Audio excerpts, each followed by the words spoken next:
제가 예전에 동굴 관광을 간 적이 있어요. 꽤 유명한 동굴이었는데 그 동굴 안에서 잠시 모든 등을 끄는 시간이 있었습니다. 정말 그때 칠흑 같은 어둠이 뭔지를 알았어요. 그러니까 눈을 감고 있는 것과 뜨고 있는 것의 차이가 없는 상태, 그런 상태 있잖아요. 그래서 그 시간을 갖기 전에 한 30초 정도 이제 그 암흑이 진행이 될 거라고 안내 방송을 해 주더라고요. 그런데 또 이런 안내도 해요. 혹시 그 시간이 견디시기 힘들 것 같으신 분들은 그 자리를 떠나십시오. 그리고 혹시 견딜 수 있을 거라고 생각하고 거기에 있었는데 만약에 견디지 못하실 것 같은 분들은 옆에 있는 같이 온 사람의 손을 붙잡으십시오. 이렇게 하더라고요. 그럼 혼자 온 사람은 어떻게 합니까? 그러니까 아무나 붙잡으십시오. 이러더라고요. 정말 그 시간이 됐는데 정말 30초도 채 안 되는 시간인데 만약에 내가 이 시간이 30초가 아니라 언제 끝날지는 모르는 그런 어둠이었다면 정말 아찔하더라고요. 그렇게 사람들이 많이 있었는데도 불이 꺼지니까 나 혼자 있는 것 같은 그런 공포감이 들었습니다. 저는 그 암흑도 참 인상적이었지만 그분이 하신 말씀이 참 지금까지도 기억에 남아요. 아무도 없으면 어떻게 하라고요? 아무 손이나 잡으십시오. 손을 잡으면 견딜 수 있게 해주기 때문이 아닌가. 그래서 그런 의미로 말을 하신 것 같아요. 저는 오늘 말씀을 준비하면서 사실 삶을 돌아보면 주변에 아무리 많은 사람들이 있어도 나 혼자 있는 것 같은 느낌이 들 때가 있는 것을 경험을 하는 것 같아요. 그때는 정말 누군가가 내 손을 잡아주면 좀 견딜 것 같은데 그런 마음으로 지내온 시간들이 있었다는 것을 보게 됩니다. 참 그 시간들을 이렇게 지나온 나를 보면 참 그 시간들을 어떻게 견뎌왔을까 참 장하기도 하지만 정말 돌아보면 그때마다 하나님께서 보내주신 사람들이 있었던 것 같아요. 만나게 해주신 사람들도 있었고 정말 많은 사람도 아니잖아요. 지나가는 사람이 해준 한마디 때문에 견뎠던 순간들도 있었고 하나님이 나와 함께 하시는구나 라는 것을 깨닫는 때도 있었던 것 같아요. 그런 은혜를 되돌아보면 정말 내가 걸어오고 힘들게 지나온 시간들이 결코 나 혼자 지나온 시간들이 아니었다는 것, 그것을 깨닫게 됩니다.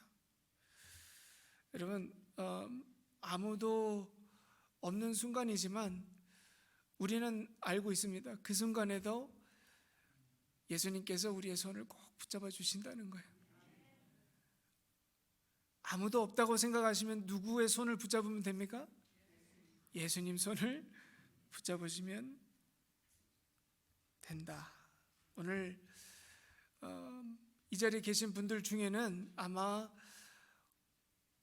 오늘도 그런 정말 겹겹이 쌓이는 고통의 시간을 지나시는 분들도 계실 수도 있고 또 지금은 아니지만 앞으로 그런 고난의 시간을 지나가실 분들도 계실지도 모르겠습니다.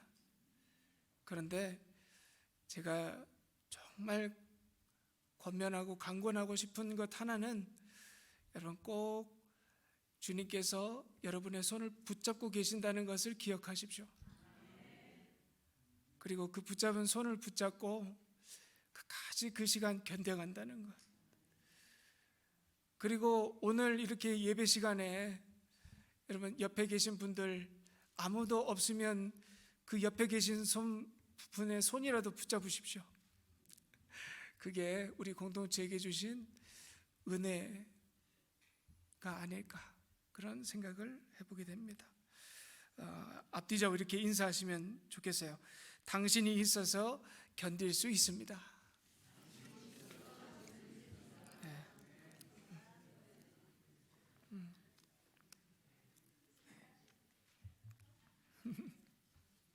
오늘 본문은 소개를 이렇게 했어요. 다윗의 마스길이라고 해서 다윗이 굴에 있을 때 한 기도, 동굴이에요. 동굴. 다윗이 동굴에 숨었던 때가 몇 번 있었습니다. 그때가 사울에게 쫓겼을 때, 그리고 그의 아들에게 쫓겼을 때, 2번입니다. 근데 사실 그 2번이 대표적인 다윗이 동굴에 숨었을 때지, 사실 다윗은 그런 실질적인 동굴이 아니라 마음의 동굴에 갇혀 살았을 때가 참 많았어요. 오늘 노래는 어찌 보면 이 마음의 동굴에 있을 때 부르는 노래, 오늘도 동굴 속에 갇혀 있는 여러분들에게 혹은 저에게 주시는 말씀이라고 생각하시면 됩니다. 그래서 4절 보시면 다윗이 그 혼자 동굴에 있었을 때 어떤 노래를 했는지를 알 수 있어요. 오른쪽을 살펴보소서, 나를 아는 이도 없고 나의 피난처도 없고 내 영혼을 돌보는 이도 없나이다, 이렇게요. 나를 아는 사람도 없고 피난처도 없대요. 그러니까 마음 놓고 편히 누워서 잘 곳도 없고, 심지어 내 영혼이 하나님에게 있다고 하는 느낌도 들지 못하고 있다고 고백하는 거예요. 그러니까 결국에는 아무도 없다. 여러분, 우리 이럴 때 있잖아요. 상실, 모든 것을 마치 잃어버린 것 같은데 아무도 없습니다. 아무도 없습니다. 이 아무도 없다는 생각이 결국에는 내 마음을 힘들게 만들고, 그리고 내 마음이 힘들어서 내 육체도 힘들고, 그리고 또 내 육체가 힘드니까 또 마음도 힘들고.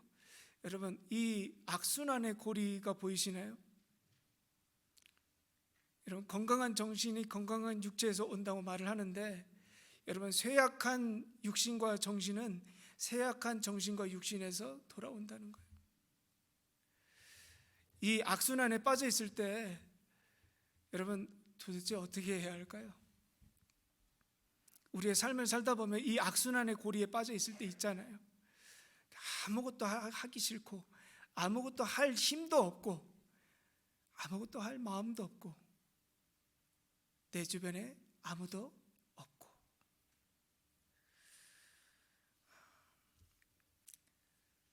다윗이 이 악순환의 고리를 끊어내는 그 시작이 무엇이었을까? 바로 그 악순환, 처지고 상실된 마음조차도 하나님 앞에 아뢰기 시작할 때입니다. 여러분, 우리가 사실 마음이 무너지고 힘들 때 하나님한테 기도하면 되지라고 생각하지만, 여러분, 정작 우리가 그 어려움과 악순환의 고리에 있을 때 여러분, 하나님 바라보십니까? 하나님 바라보지 못할 때가 너무 많아요. 그냥 좌절하고 낭망하고 있잖아요.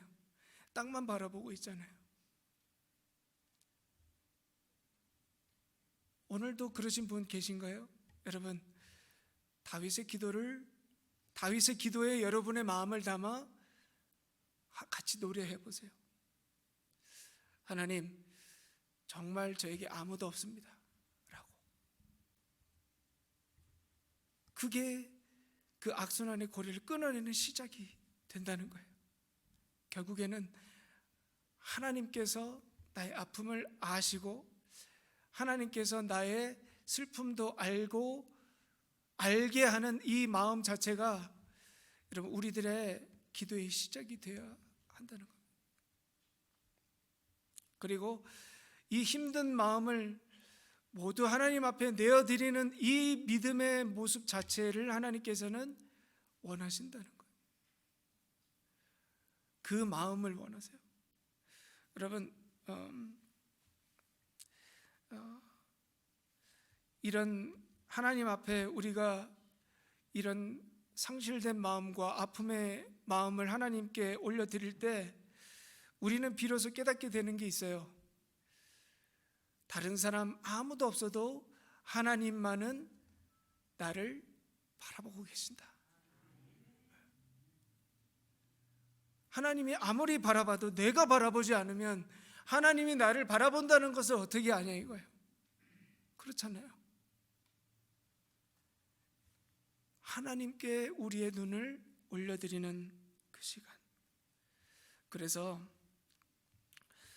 여러분, 이 고난과 고통의 시간은 어찌 보면 우리가 하나님과 눈을 마주칠 수 있는 가장 복된 시간이 될 수도 있어요. 왜? 우리에게 이 고난과 고통의 시간이 없을 때는 우리는 하나님의 눈을 잘 보려 하지 않다는 거예요. 그래서 오늘 본문 말씀의 내용의 기도가 참 처절하게 느껴지지만 저는 오늘 이 말씀을 들으면서 그 배경음악은 결코 처량하거나 고통에 있다고 하는 분위기가 아니었음을 알게 됐어요. 이 분위기가 마치 하나님께서 그 자리에 함께 계시기 때문에 다윗의 기도 안에 소망이 있고 은혜가 있다는 것. 그리고 하나님께서 왜 다윗을 동굴로 보내셨을까? 하나님께서는 왜 다윗을 사랑하시고 인도하신다고 하셨는데 왜 다윗을 동굴로 보내셨는지를 알게 돼요. 왜? 하나님께서 다윗의 그 고통의 시간을 통해서 하나님께서 주실 은혜가 있으셨기 때문이라는 거예요. 하나님께서 반드시 부르심에는 목적이 있다. 동굴로 부르신 다윗에게 하나님께서는 그 다윗에게 주실 목적과 은혜가 분명히 있다는 거예요. 여러분 잘 아시죠? 성경의 인물들, 하나님께 크게 쓰임받은 인물들은 모두 여러분 이 동굴의 시간을 지나갔다는 겁니다. 하나님께서 한 명도 빠짐없이 이 동굴의 시간을 지나게 하세요. 아무도 없게 만드는 시간이 있어요. 심지어 예수님도 이 시간을 가지셨어요. 광야에서. 거기서 심지어 사단에게 시험까지 받으셨어요. 하나님께서 왜 그의 아들을 그 시간을 주셨을까? 여러분 목적이 있기 때문이잖아요. 도대체 왜 하나님은 자신이 사랑하신다고 하는 백성들에게, 자신이 사랑한다는 자녀들에게 이 어두움의 시간을 허락하실까? 고통에 답하다 260페이지를 한번 보시면 이렇게 써져 있어요. 고난은 삶의 우선순위와 철학을 바꿔놓는다. 여러분 이 글을 달리 보자면 여러분의 삶에 고난이 없으면 우리의 우선순위와 철학이 바뀌어 있다는 거죠.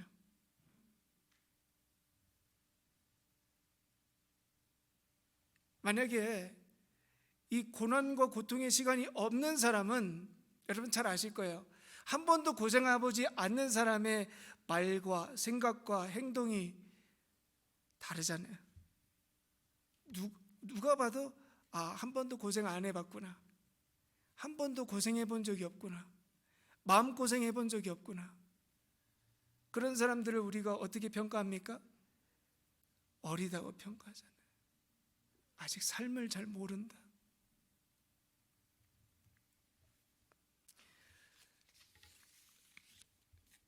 고난은 삶의 우선순위와 철학을 바꿔놓는다. 그러면 도대체 뭐가 있길래, 고난에 도대체 뭐가 있길래 우리의 삶의 우선순위와 철학을 바꿔놓는 힘이 있을까?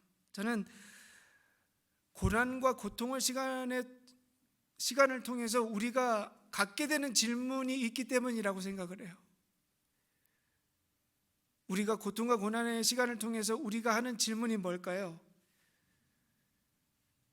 본질적인 질문이 한번 넘겨주시겠어요? 나는 누구인가? 나는 누구인가? 그리고 저는 이것을 자기 부인이라고 말하고 싶습니다. self-denial. 자기 부인 이러면 좀 우리가 좀 익숙하지 않은데 자기 부정이에요. 자기 부정. 그러니까 나를 내가 부정한다. 그리고 나는 누구인가 이 질문 앞에 여러분 또 하나 붙는 것이 있는데 나는 누구인가? 누구 앞에서? 하나님 앞에서. 하나님 앞에서 나는 누구인가? 고통과 고난의 시간을 통해서 우리가 비로소 이 질문을 하나님께 할 수 있는 거예요. 그런데 이 질문을 하지 않는 사람 혹은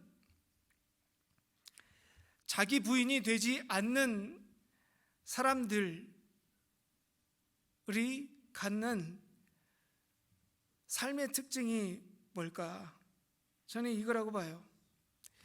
내가 누구인지를 하나님 앞에서 점검하는 게 아니라 내가 누구인지를 사람들 앞에서 점검하려고 해요.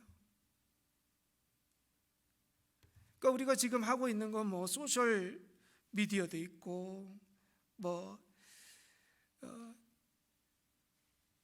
영상들 내가 누군가 얘기하는데 내가 나를 누구라고 생각하는 것이 아니라 다른 사람들, 세상이 나를 누구라고 하는 것에 목말라 있잖아요. 여러분 SNS, 뭐 페이스북, 뭐 인스타그램 여러분 그거 소통하려고 하는 분들도 계시지만 대부분 그 안에서 뭐 합니까? 자기 자랑하잖아요. 자랑하기 바빠요. 그러니까 소통의 장이 아니라 경쟁의 장이 돼버린 거예요. 경쟁이에요. 네가 이거 했어? 나도 해야지. 내가 이걸 했는데 너는 못했구나. 그러면서 내가 대단한 사람인 것처럼 생각을 하기도 하고, 사람들이 좋아요 누르면 기분 좋고 좋아요 안 누르면 기분이 왠지 속상하고, 그리고 사진을 찍을 때도 필터 없이 사진 안 찍잖아요 요즘에. 그래서 본인 얼굴도 본인이 몰라요. 하도 이상한 필터 가지고 사진을 찍어대서 필터에 찍힌 게 난 줄 안다고요. 정작 자기 얼굴은 부정해요. 여러분 잘못됐죠? 나는 누구인가라는 질문이 있는 것 같은데 정작 내가 누구인라는 질문을 답을 얻지 못하고 있는 상태예요. 그리고 자기 부인이 되지 않는 사람들의 대표적인 특징이 뭐냐면 이 말에 속아 넘어갑니다. 뭐냐면 나는 내 인생의 주인이다. 나는 뭐든지 할 수 있고 가질 수 있고 통제할 수 있고 모든 것을 누릴 수 있고 내 인생과 미래는 내가 만들 수 있다. 여러분 인생을 잘 아는 말처럼 보이죠? 그렇잖아요. 내가 다 할 수 있고 뭐 주님께서도 다 할 수 있다고 하셨고. 그런데 정작 고통의 시간에 들어가면 그 말들은 다 거짓말이에요. 고통의 답하다 16페이지 보시면 고난이 닥치면 그제야 비로소 인간은 자신이 제 삶을 마음대로 할 수 없으며 그렇게 해본 적도 없다는 사실을 절감하게 된다. 이렇게 얘기해요. 여러분 고개가 끄덕여지지 않습니까? 여러분 고난이 없기 전에는 내가 얼마나 내가 대단한 사람처럼 느껴집니까? 이것도 할 수 있고 저것도 할 수 있고. 근데 내 몸이 감기라도 한번 걸려보세요. 감기라도 시간이 지나면 낫는 감기를 걸렸을 때도 여러분 알잖아요. 내가 진짜 할 수 있는 게 아무것도 없구나. 손 하나 까딱 하는 것도 못하겠구나. 내 마음 하나 먹는 것도 내가 하는 게 아니었구나. 그걸 계속해서 깨닫게 되지 않습니까? 나는 모든 것을 할 수 있다. 그거 마치 말씀에서 온 것 같지만 여러분 그거 말씀 모르는 거예요. 성경에서 언제 네가 모든 것을 다 할 수 있고 모든 것을 가질 수 있고 모든 것을 누릴 수 있다고 얘기하셨나요? 그렇게 말씀하신 적 없어요. 아마 이 말씀이었을 거예요.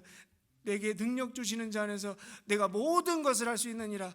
왜 그 앞에 건 빼먹냐 이거예요. 내가 모든 것을 할 수 있는 그 힘의 근원은 누구 때문입니까?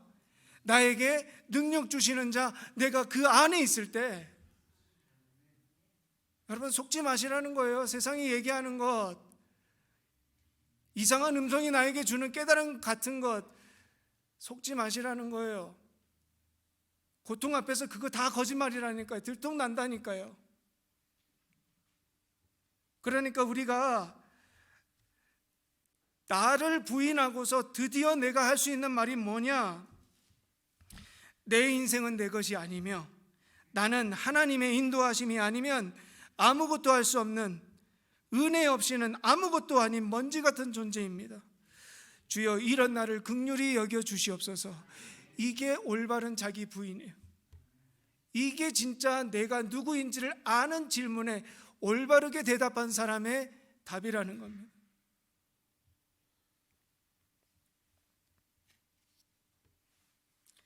이 자기 부인의 깨달음을 다윗도 3절에서 고백합니다. 내 영이 내 속에서 상할 때에도 주께서 내 길을 아셨나이다. 아멘. 내 속이 내 속에서 어떻게 할 때? 상할 때. 여러분, 이게 고급스러운 표현이고요. 제가 정말 신랄하게 표현해 볼까요? 내 속이 썩어 문드러질 때도, 이거예요. 여러분, 하루에도 내 속이 썩어 문드러질 때가 있지 않습니까?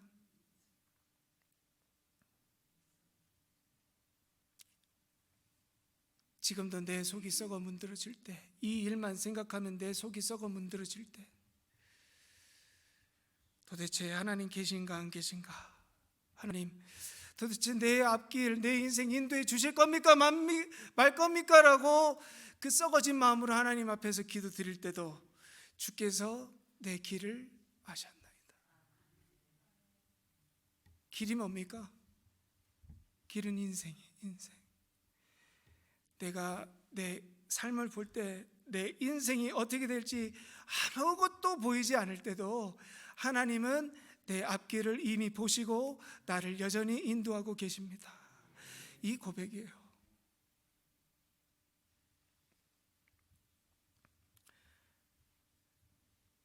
여러분, 오늘도 속이 썩어 문드러지는 그 마음 앞에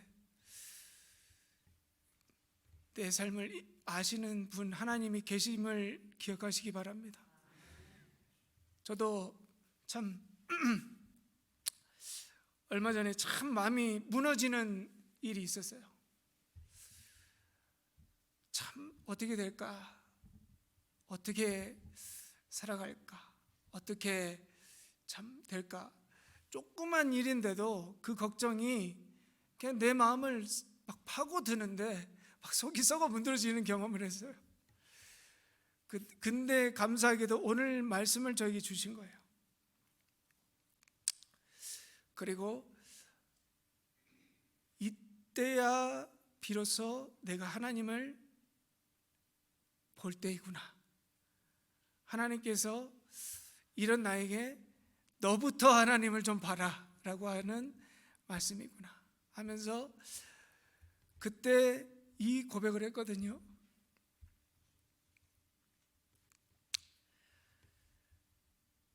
주님, 제가 살면 제가 해봐야 얼마나 하겠습니까?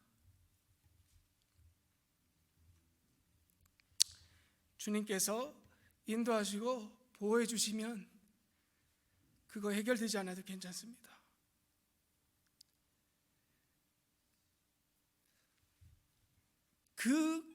그 고백을 하니까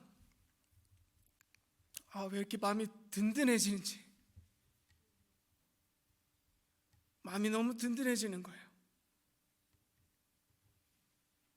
괜찮아, 하나님이 계시잖아.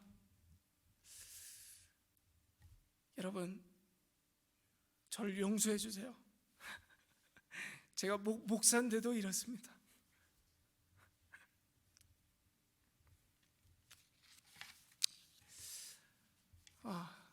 참 그런 모습을 저 스스로 보고 이 선포하는 말씀과 그 말씀을 살아내지 못하는 나의 모습, 그러면서 그 앞에서 저도 자기 부인이 된 것 같아요. 그동안 저 스스로를 너무 믿음이 좋다라고 생각했던 것 같아요. 근데 그때 알게 됐어요. 저의 믿음의 상태를. 그리고 그 고통과 고난의 시간, 정말 저에게는 작은 일이었지만 그것조차도 저에게 오늘 말씀은 저를 돌아보게 하고 저를 자라게 하는 말씀으로 다가왔어요. 그런데 오늘 말씀을 보니까 다윗도 그러더라고요. 다윗도 그랬어요. 다윗이 이어지는 5절의 고백에서 이렇게 노래를 해요. 여호와여, 내가 주께 부르짖어 말하기를 주는 나의 피난처시요 살아있는 사람들의 땅에서 나의 분기듯이라. 이렇게 정말 믿음의 고백을 하는데 또 6절에서 이런 노래를 해요. 나의 부르짖음을 들으소서 나는 심히 비천하니이다. 아니 5절에 고백했으면 이렇게 나오면 안 되잖아요. 나는 심히 비천한 게 아니라 나는 이제 하나님 때문에 좀 힘 얻었습니다. 나는 이제 좀 괜찮습니다. 나는 이제 좀 든든합니다. 튼튼합니다. 이렇게 되는데 또 나는 심히 비천하니이다 이렇게 해요. 그리고 또 건져주셔서 그들은 나보다 강하니이다. 여러분 다윗이 지금 뭘 타고 있냐면 믿음의 롤러코스터 타고 있어요. 업 앤 다운, 업 앤 다운, 업 앤 다운. 여러분 저는 이 다윗의 모습을 보고 다윗이 이게 아니라 참 정말 위로받았어요. 왜? 우리도 그렇잖아요. 여러분 오늘 은혜 받고 밖에 나가서 나 이제 진짜 나는 고통이 이제 끄떡도 없어. 밖에 나가보세요. 고통이 있으면 아마 또 꼬꾸라지실 거예요. 여러분 다윗은 지금 하나님 앞에서 척하지 않아요. 척하지 않아요. 여러분 우리가 사람들 앞에서 얼마나 척합니까? 괜찮은 척. 척하면 저예요. 목사. 괜찮은 척. 은혜 받은 척. 문제 없는 척. 아니거든요. 그렇다고 사람들 앞에서 제가 막 인상 쓰고 그러라는 게 아니라 하나님 앞에서는 그런 롤러코스터 타는 거 괜찮다는 거예요. 방금 전까지 괜찮다가도 조금 있다가 마음 무너져도 괜찮아요. 하나님 저 왜 이럽니까? 그 마음조차도 하나님께 올리라는 거예요. 다윗이 그렇게 기도하거든요 지금.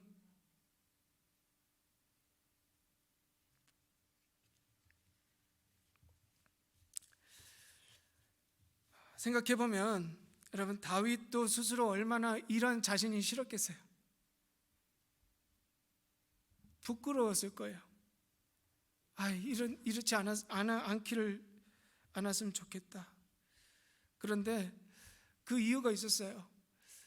여전히 다윗이 볼 때는 자기보다 나를 쫓아오는 그 사람이 강해 보였기 때문이었어요. 그렇잖아요. 우리가 그렇게 살잖아요. 왜? 세상은 너무 크니까. 내 앞에 있는 문제가 나보다 더 커 보이니까.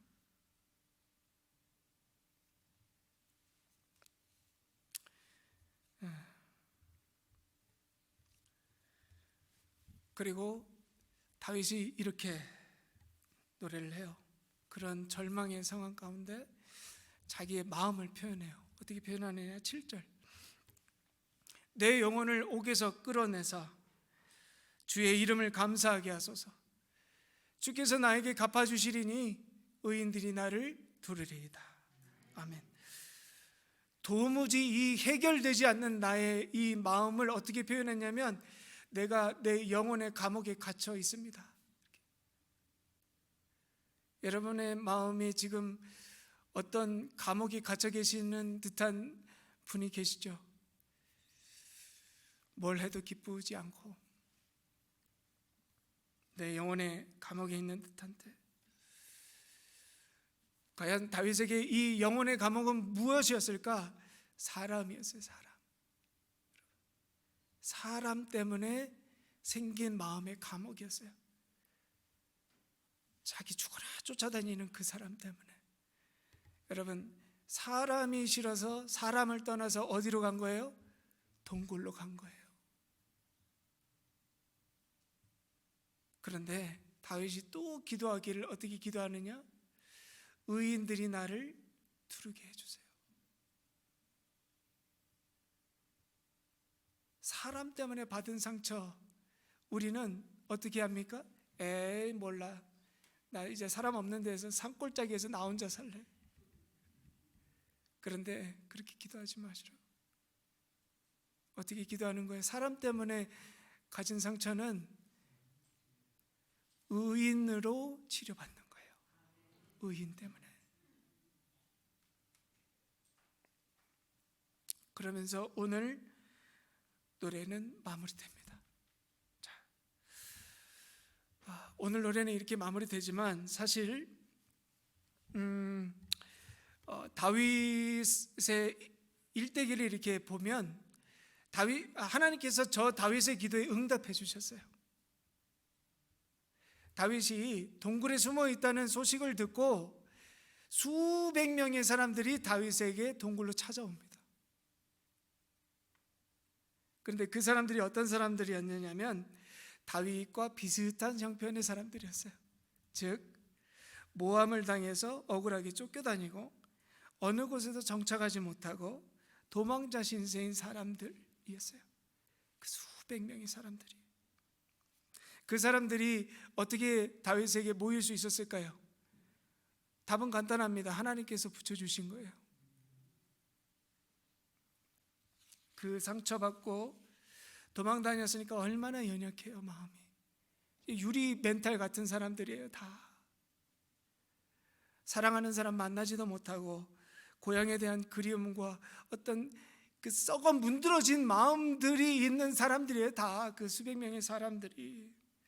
근데 그 삶이 썩어 문드러져 있는 사람들이 하나님의 선물이었어요. 다윗에게 하나님께서 주신 선물이에요. 우리는 이런 생각하죠. 이런 상처받고 상처 많은 사람들이 도대체 다윗과 함께 모여서 도대체 뭘 하겠냐. 그렇잖아요. 우리도 그렇게 생각하잖아요. 우리가 막 힘에 빠져 있을 때 나랑 비슷한 처지에 있는 사람, 그 사람 보면 소망이 있습니까? 그 사람 보면 힘이 나요? 어떻게 할까? 아이고 어떻게 하냐.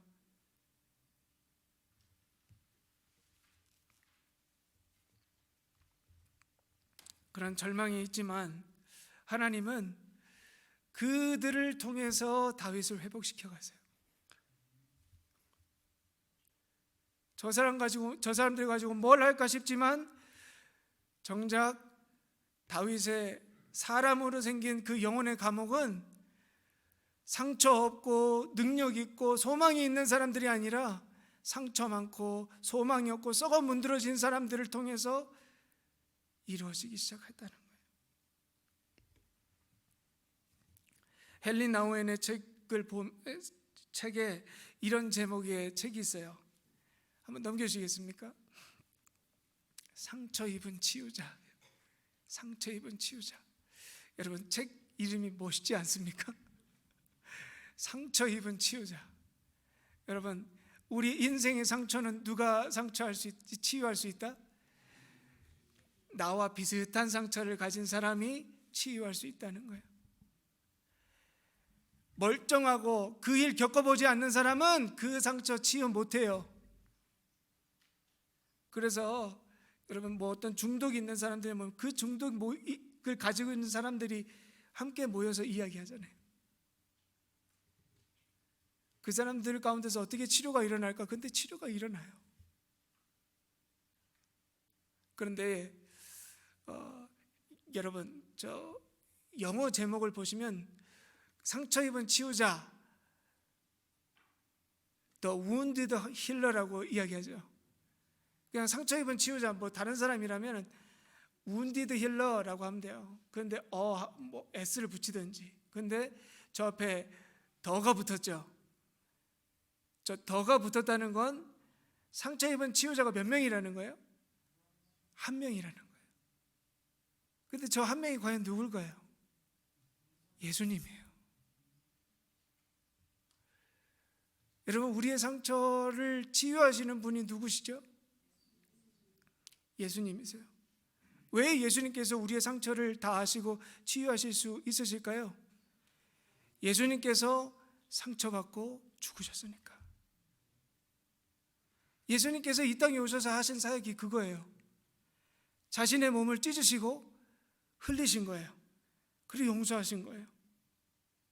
여러분, 세상은 십자가를 보고 승리라고 얘기하지 않아요. 죽음이라고 얘기했지. 그런데 하나님은 세상이 말하는 죽음으로 생명을 만드셨어요. 우리는 더 이상 십자가를 보고 죽음이라고 얘기하지 않아요. 회복이고 생명이라고 얘기하지. 그래서 이 십자가를 사단이 절대로 못 건드려요. 왜? 사단은 그런 길을 가본 적이 없거든요. 지금도 사단은 이야기해요. 십자가 길 가지 말라고. 그게 우리에게 끌려요. 그래서 우리는 그 길 가거든요. 우리에게 세워주신 십자가를 통해서 하나님은 영원한 승리를 세우신 거예요. 영원한 회복도 이 십자가를 통해서 우리가 누릴 수 있는 거예요. 그리고 우리의 상처를, 우리 아픔을 십자가를 통해서 다 어루만져 주시고 치유하세요. 여러분, 여러분의 상처, 아픔 예수님이 다 아세요. 그리고 다윗의 주변에 모여든 그 다윗의 수백 명의 사람들이 있죠. 그 사람들이 결국에는 다윗 공동체를 형성합니다. 얼마나 그 관계가 끈끈했겠어요. 왜? 어려움을 다 같이 겪어왔거든. 심지어 다윗이 이렇게 얘기해요. 나랑 같이 있으면 너희들 죽을 수도 있으니까 이제 나 괜찮아, 너희들 떠나가 했을 때 그 사람들이 안 떠나갔어요. 왜 그랬을까? 이유는 한 가지예요. 그 중에 어떤 사람이 이런 고백을 해요. 저는 다윗 당신을 떠나지 않겠습니다. 왜냐하면 당신을 통해서 하나님께서 정말 살아계시다는 것을 제가 봤기 때문입니다. 여러분, 다윗 공동체의 정말 중요한 핵심은 뭐냐면 그들의 관계가 끈끈해진 게 아니에요. 물론 끈끈해진 것도 중요하지만 더 중요한 건 다윗이라는 인물을 통해서 그 주변에 있는 모든 다윗 공동체 사람들이 하나님을 진짜 온전하게 알아갔다는 거예요. 힘들면 하나님께 아뢰고 모든 일에 있어서 하나님께 예배 드리는 걸 먼저로 하고 모든 걸 하나님의 중심으로 살아갔던 그 다윗을 통해서 그 다윗 공동체 사람들이 하나님이 누군지를 알아갔다. 여러분, 공동체의 이유는 거기에 있습니다. 우리 임마누엘 공동체의 목적과 이유도 거기 있어요. 우리 임마누엘 공동체 끈끈해지는 것 정말 중요해요. 그런데 정말 중요한 건 뭐냐면 우리의 그 끈끈해진 관계보다 하나님을 정말 올바로 알아가는 겁니다. 하나님을 알아가야 돼요. 모이고 서로 알아가는, 거기서 끝난다? 반만 모이는 거예요. 하나님을 알아야죠. 그리고 지금 여러분의 삶을 통해서 누가 전해지느냐? 하나님이 전해져요. 요즘 가난한 성도들이 그렇게 많대요. 사람들이 교회를 안 나가요. 혼자 신앙생활 한대요. 그냥 혼자 성경 공부한대요. 집에서 설교 듣고. 물론 팬데믹 지나면서 그런 것도 있고 정말 교회가 도덕적으로 믿음적으로 역할을 하지 않기 때문에 여러분 정말 우리 교회가 끈끈해지는 것 이상으로 우리 공동체를 통해서 하나님을 온전히 알아가는 공동체 된다면 여러분, 가나안 성도들 우리 교회로 오지 않을까요? 여러분, 우리 안에서 정말 하나님 알아가기를 소망합니다. 하나님만 붙잡기를 소망합니다. 십자가만 붙들기를 소망합니다. 그래서 여러분, 옆에 계신 분들 앞뒤에 자고 얼굴 한번 보세요. 얼마나 귀합니까? 그 고통을 말하다 고통에 답하다라는 책에 이 고통에 대한 답을 10가지를 이렇게 쫙 마지막에 이제 썸머리를 해서 이제 말을 해 주는데, 그 중에 하나의 답이 뭐냐면 이거예요. 공동체를 피하지 말라는 거예요. 우리의 고통을 이길 수 있는 그 힘은 어디서부터 나오느냐? 공동체로부터 나온다는 거예요. 공동체로부터 서로 힘을 얻고 하나님을 온전히 알아가는 그 믿음을 통해서 우리의 고통은 이겨나가진다. 여러분, 우리만의 공동체가 그 은혜가 있기를 간절히 소망합니다. 기도하시겠습니다.